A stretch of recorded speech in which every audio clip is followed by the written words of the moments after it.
acaba de anunciar que si no hay elecciones libres y no hay un sistema, o sea, si se tratan de robar las elecciones, van a aumentar las sanciones. ¿Qué sabes tú? Tú estás en Washington, tú eres muy conectado. ¿Qué está pasando con Estados Unidos en estas últimas 36 horas, estas últimas semanas, digamos, frente a la presión que le están poniendo a Maduro y al séquito de Maduro? Estados Unidos está observando muy de cerca la elección en Venezuela. Tiene su base de operaciones en Bogotá a través del embajador Francisco Palmieri, y todos los ojos están puestos en Venezuela. Si se da en la recta final, en el día del domingo, una jornada que permita reconocer la soberanía popular. Si eso se viola, definitivamente lo que quiere Maduro, que ha venido negociando con la administración Biden, de que le den una amnistía por los casos que tiene abiertos aquí en Estados Unidos, no procede, por supuesto, y reinstalaría las sanciones, porque recordemos que para Biden es un punto importante, o para Kamala ahora en la campaña electoral, porque sería muy terrible para ellos desde el punto de vista del voto. Delsa, tú has acompañado a María Corina, tú estás viviendo todo este momento tan increíble, todo este momento tan hermoso, tan emotivo. A mí se me salen las lágrimas cada vez que veo esas manifestaciones. Tú has estado en otras campañas obviamente distintas. ¿Qué está pasando en Venezuela? ¿Por qué esa emoción, esa emotividad?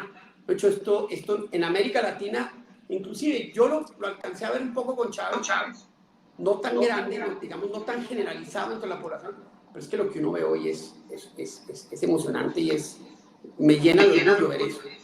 ¿Qué está pasando? Nacho, tú conoces bien mi país.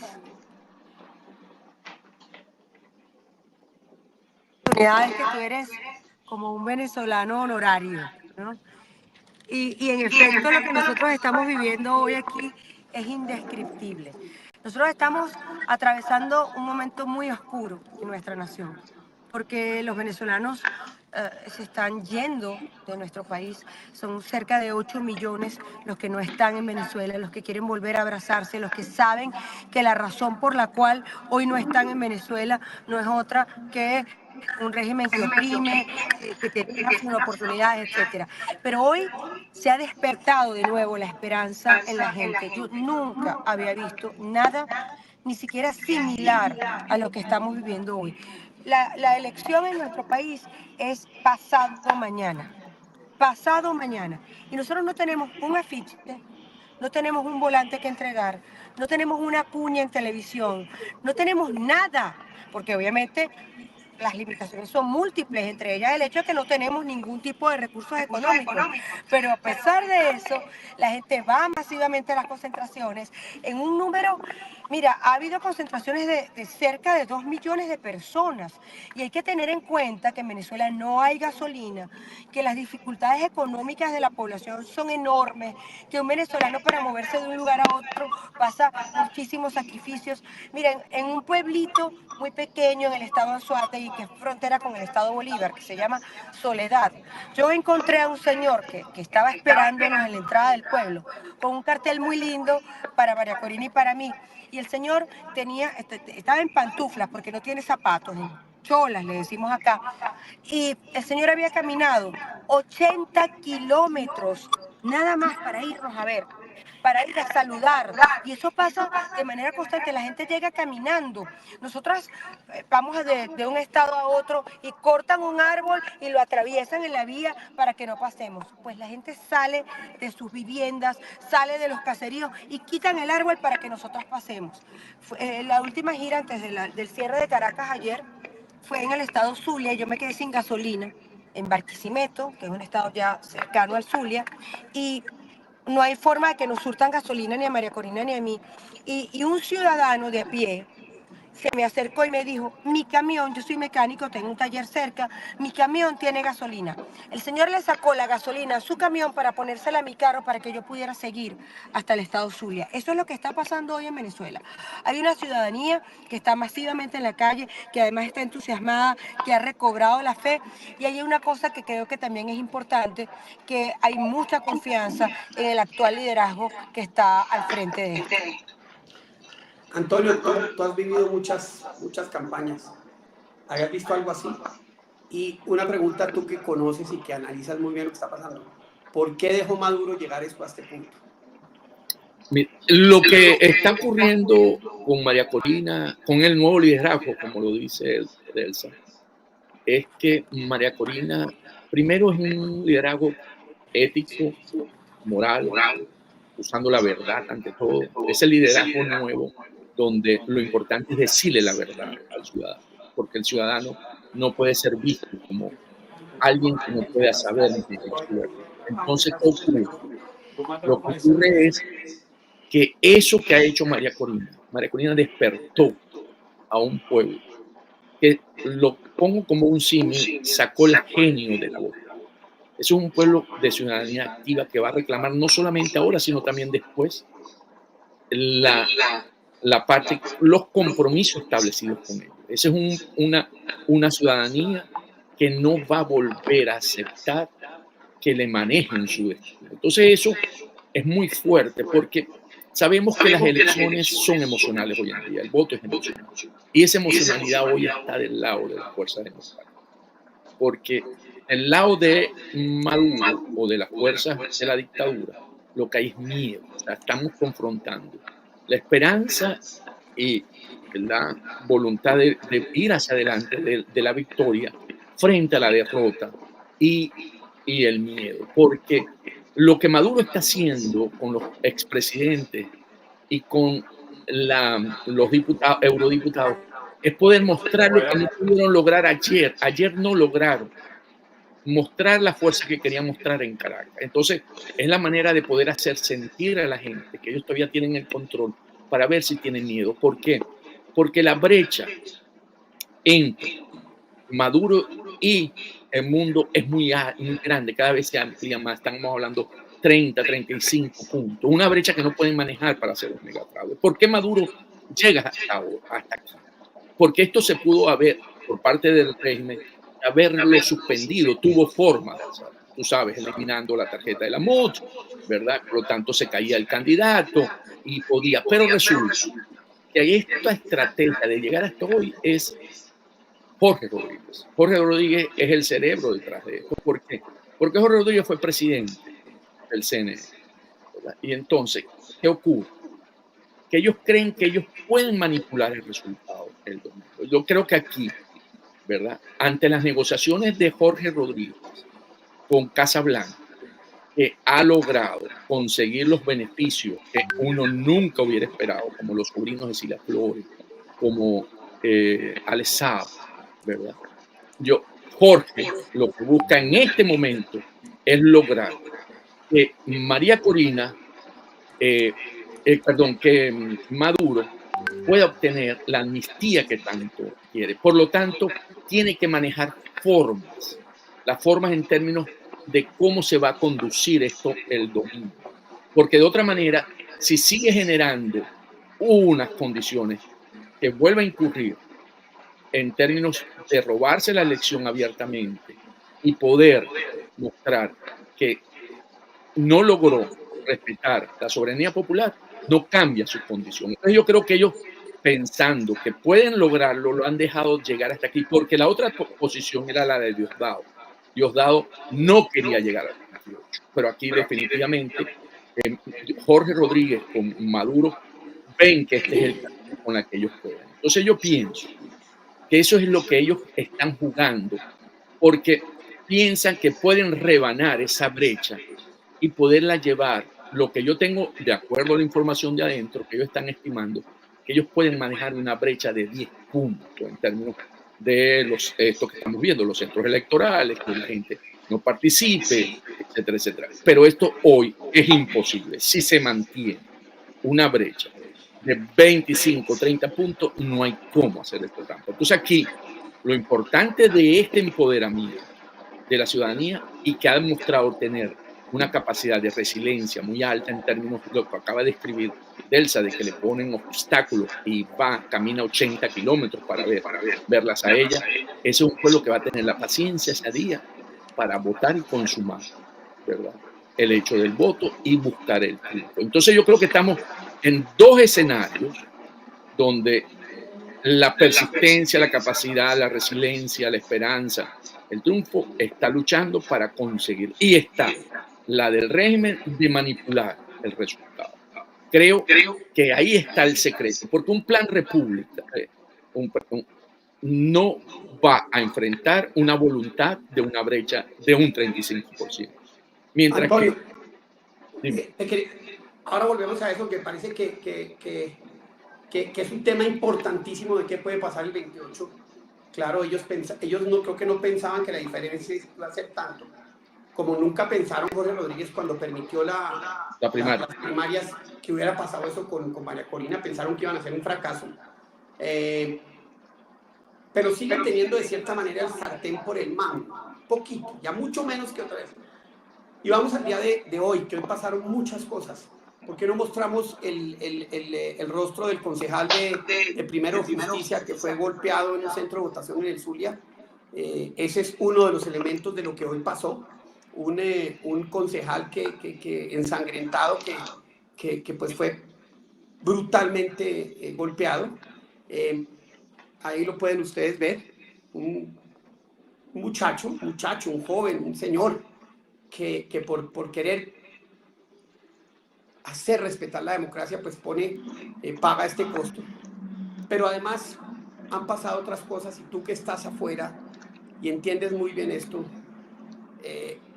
es toda la represión, o digamos el error que cometieron, o para ellos no es un error, de expulsar a Cayetana Álvarez de Toledo con 10 eurodiputados, expulsar o deportar a Angélica Lozano, congresista, senadora del Partido Verde de Colombia, y lo que pasó en Panamá, que es impresionante.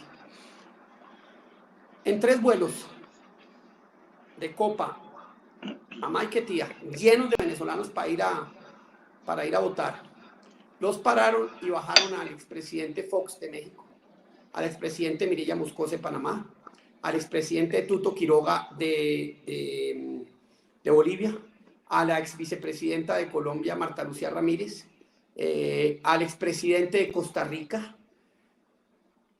Ellos le hablan a los ciudadanos, y estos ciudadanos, veamos esto, que esto es la verdad, lo conmueve a uno, empiezan a cantar el himno nacional. Esto es un momento único, esto es un momento de apoyo, esto es un momento increíble, que creo que vale la pena que lo veamos. Podemos ponerlo en estos momentos.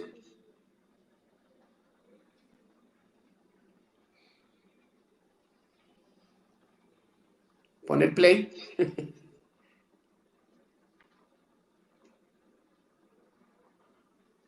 Bueno, mientras ponen el play, mientras esto arranca, ¿qué opinas tú de esas expulsiones?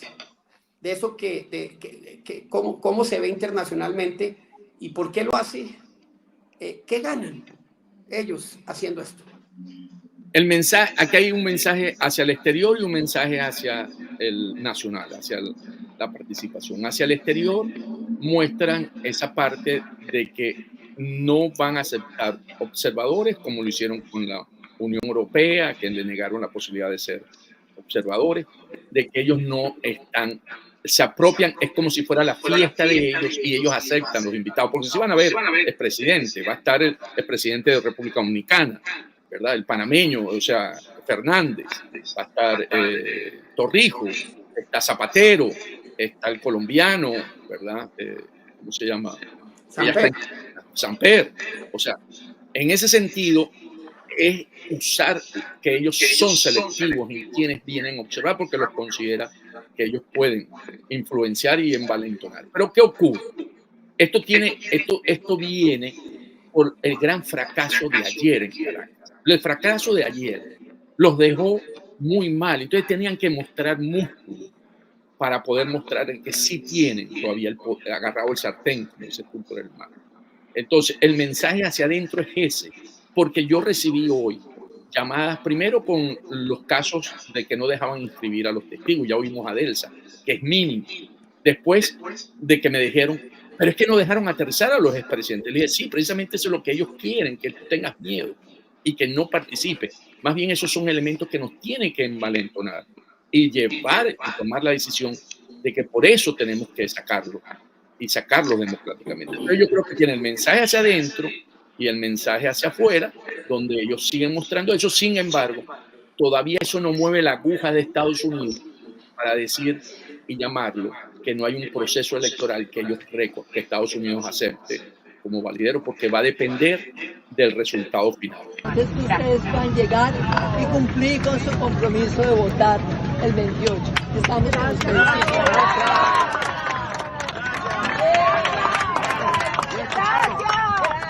No se bajen, quédense, vayan a votar.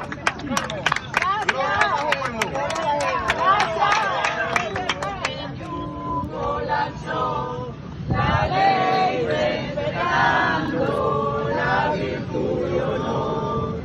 Gloria al bravo pueblo que yugo lanzó. La ley respetando la virtud y honor.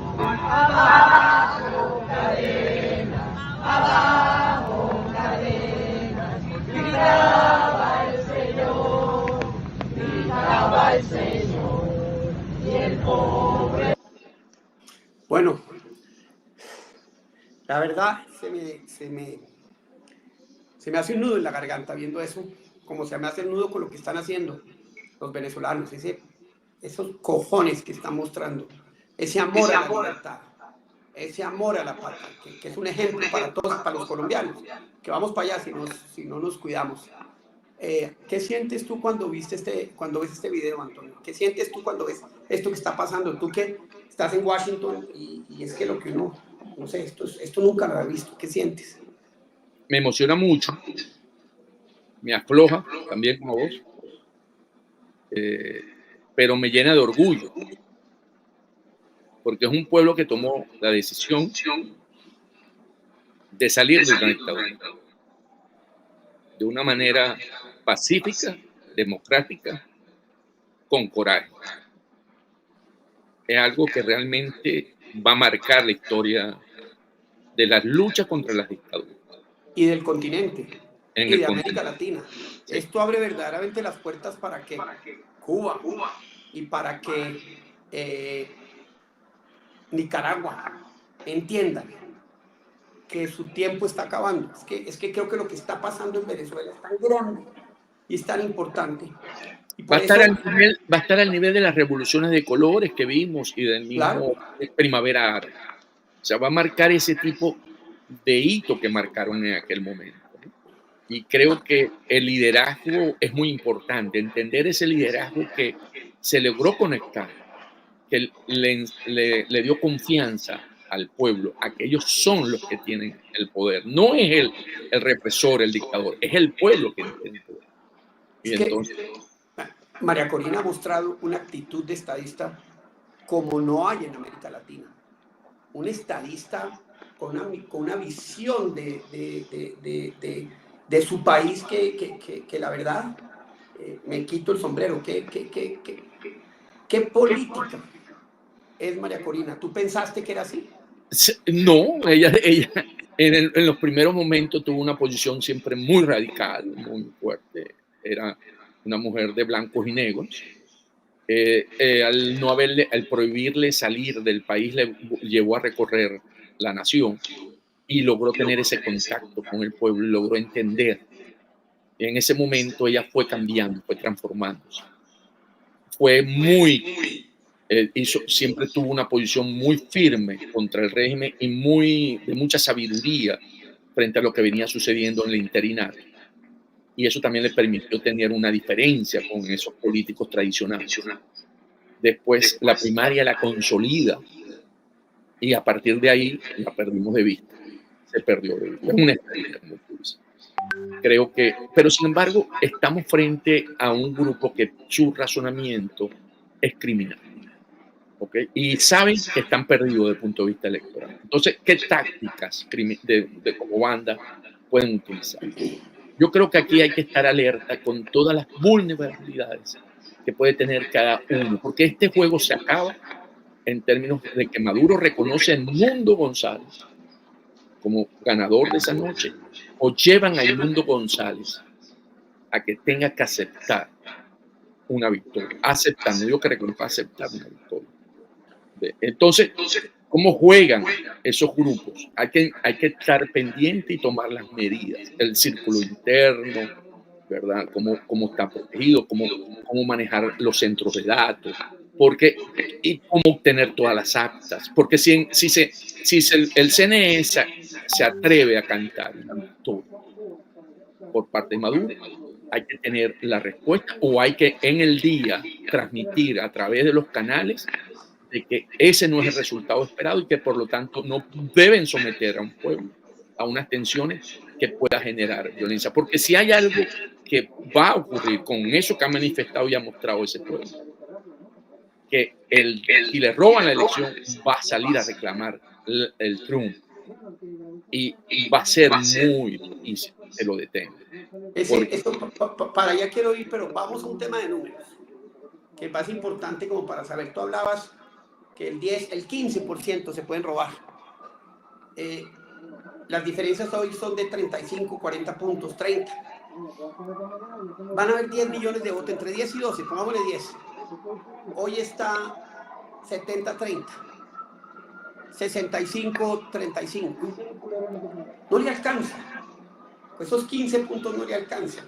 Entonces es muy probable que a las 9 de la noche o a las 7 de la noche la directora, la presidenta del CNE llame a Maduro y le dice, bueno, aquí no hay cómo resolver esta diferencia, ¿qué hacemos? Y Maduro va a llamar a Padrino y va a decir, bueno, Padrino, sacamos a los militares a la calle.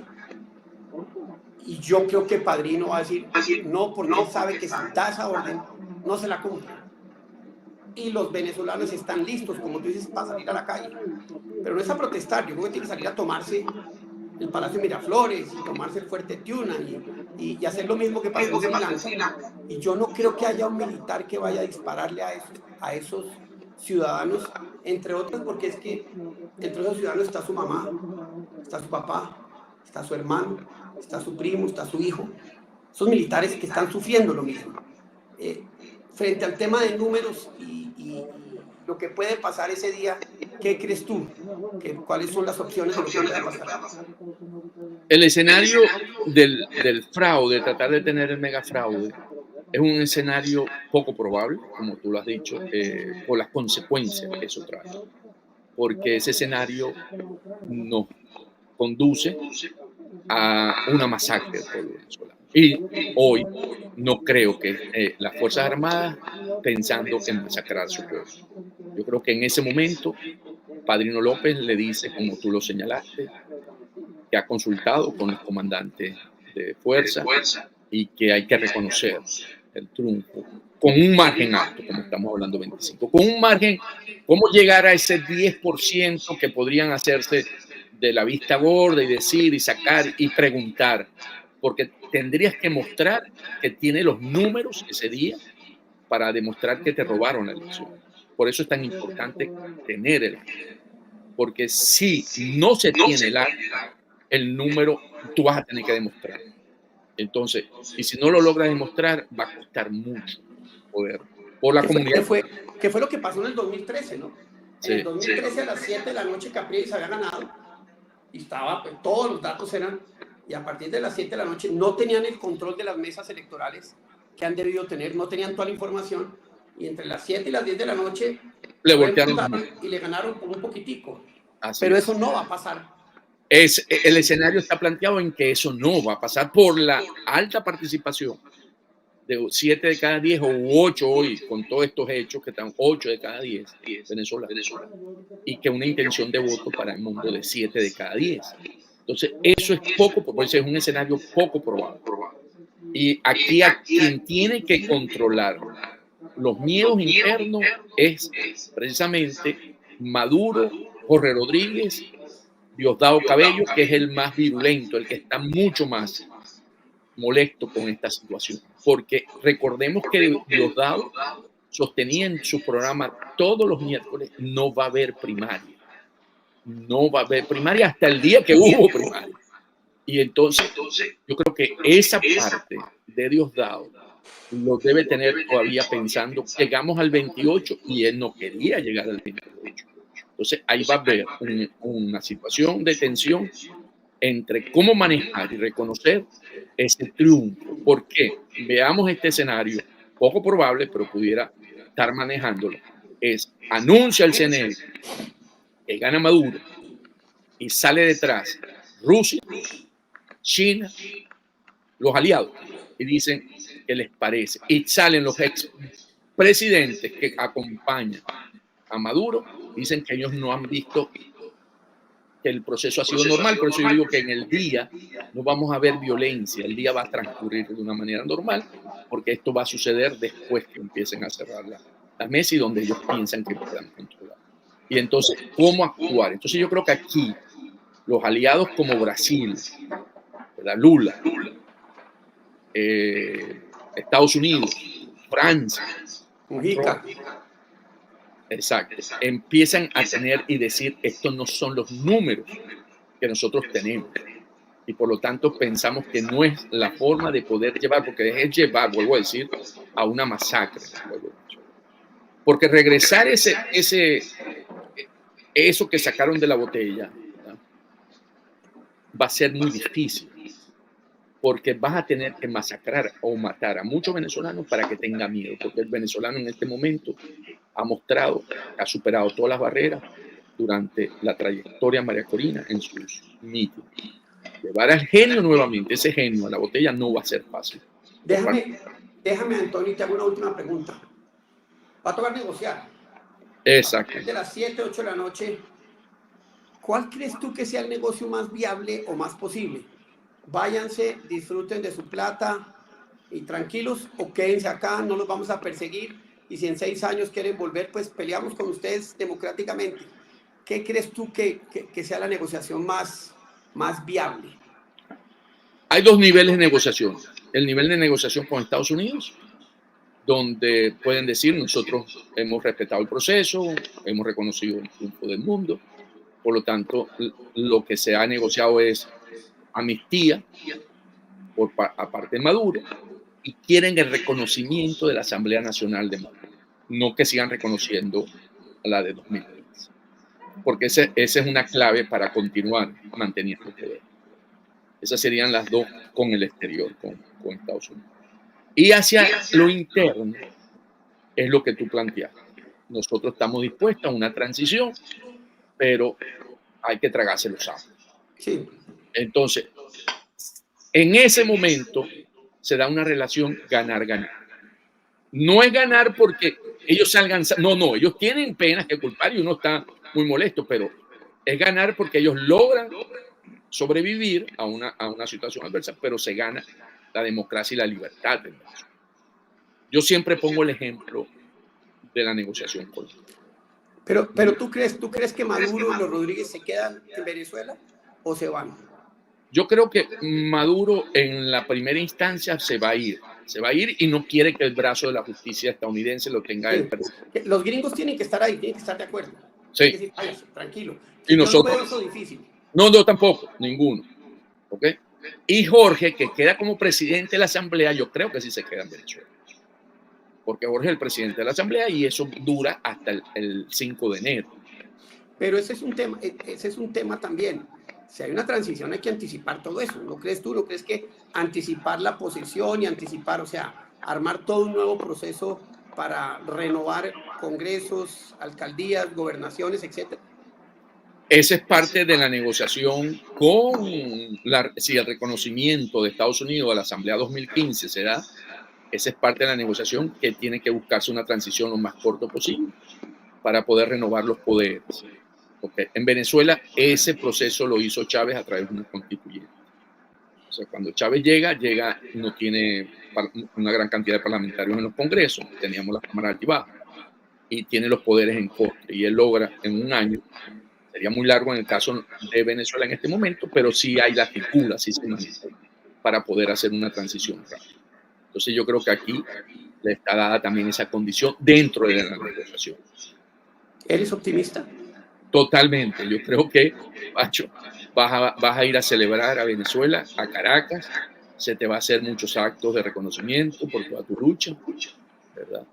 Y creo que vamos a ver al fin una Venezuela democrática, libre, con un país que va a prosperar de la mano de Colombia, porque yo no he tenido nunca la duda que el país que está preparado para ayudar a Venezuela y salir de esta crisis lo más rápido posible es Colombia. Pues bueno, mira, aquí hay unos mensajes. Hope 1414 dice: el domingo, por favor, tener bien cargados los celulares y linternas. Es posible que nos quiten el internet y la luz. David Mendoza, mira lo que dice: soy dominicano. El doctor Leonel Fernández no se va a prestar para una burrada de Maduro. Yo creo lo mismo. Yo conocí a Leonel Fernández. No sé si él se vaya a prestar para... Samper y Zapatero sí, no me cabe la menor duda, porque no tienen vergüenza alguna, porque ganan plata, porque hacen negocios en eso. Pero Leonel me parece que es una figura que tiene una mirada distinta. Pues, Antonio, te vamos a necesitar el domingo. Vamos a estar llamándote y ojalá podamos tomarnos un whiskycito allá en Caracas otra vez. Yo espero que sí, nos tomemos un whiskycito en Caracas. Muchas gracias, Antonio. Delsa se fue porque tenía